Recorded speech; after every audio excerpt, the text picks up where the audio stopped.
Oregon Real Estate Section 1 Questions and Answers. Question 1. How long does a buyer have to revoke their offer after receiving a seller's property disclosure statement? Option A, 3 business days. Option B, 5 business days. Option C, 7 calendar days. Option D, 10 calendar days. The correct answer is option B, 5 business days.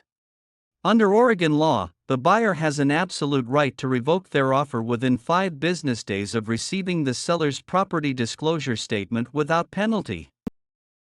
Question 2. When must the seller's property disclosure be sent to the buyer? Option A, prior to listing the property on the MLS. Option B, at the time the home inspection is ordered. Option C, once the seller receives a written offer to purchase from a buyer. Option D, within 3 days of closing the transaction. The correct answer is option C, once the seller receives a written offer to purchase from a buyer. Oregon law requires the seller to provide the property disclosure statement immediately upon receiving a written offer from a prospective buyer. Question 3. What is the first thing to consider when gathering leads in a real estate business? Option A, quantity. Option B, quality. Option C, conversion rate. Option D, demographic data. The correct answer is option A, quantity. In the initial stages of lead generation, focusing on quantity builds a broad database of prospects before filtering and qualifying them for quality. Question 4. Legally speaking, what is a protected class? Option A, a group of properties protected by historical societies. Option B, a group of investors shielded from capital gains taxes. Option C, a group that is specifically protected from discrimination. Option D, a specific tier of real estate licensees. The correct answer is option C, a group that is specifically protected from discrimination. Protected classes are groups of people legally shielded from housing discrimination based on characteristics like race, color, religion, sex, disability, familial status, or national origin. Question 5. What is the standard commission rate on real estate sales? Option A, 3%. Option B, 5%. Option C, 6%. Option D, commissions are entirely negotiable, but 6% is a widely used standard. The correct answer is option D. Commissions are entirely negotiable, but 6% is a widely used standard. While 6% is commonly observed in the industry, antitrust laws dictate that there is no legally fixed standard rate. All commissions are negotiable.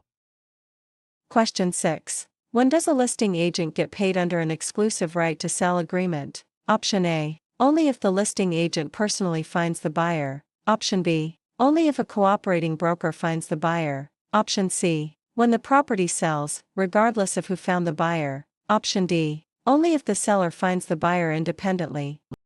The correct answer is option C, when the property sells, regardless of who found the buyer.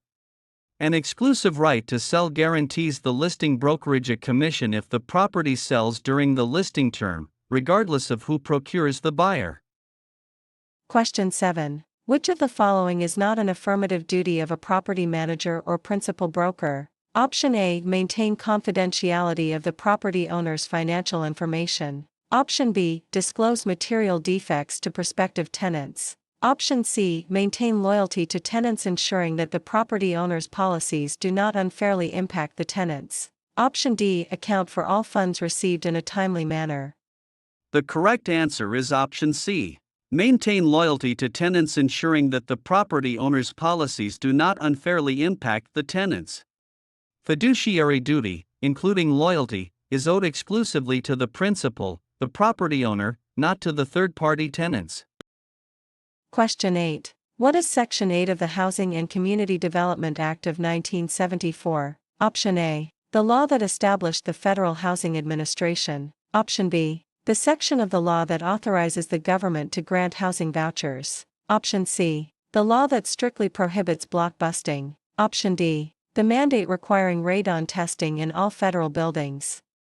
The correct answer is option B, the section of the law that authorizes the government to grant housing vouchers. Section 8 created the Housing Choice Voucher Program, which assists very low-income families, the elderly, and the disabled to afford decent housing in the private market. Question 9. You cannot use the e-license portal to do which of the following? Option A. Renew your real estate license. Option B. Update your contact information. Option C. Sign up for the PSI exam. Option D. Transfer your license to a new principal broker. The correct answer is option C. Sign up for the PSI exam. The Oregon e-license portal handles state licensing administration, but scheduling the actual licensing exam must be done directly through the third-party testing vendor, PSI.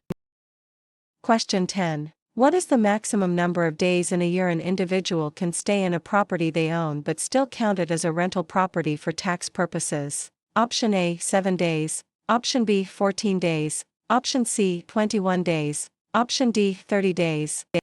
The correct answer is option B. 14 days.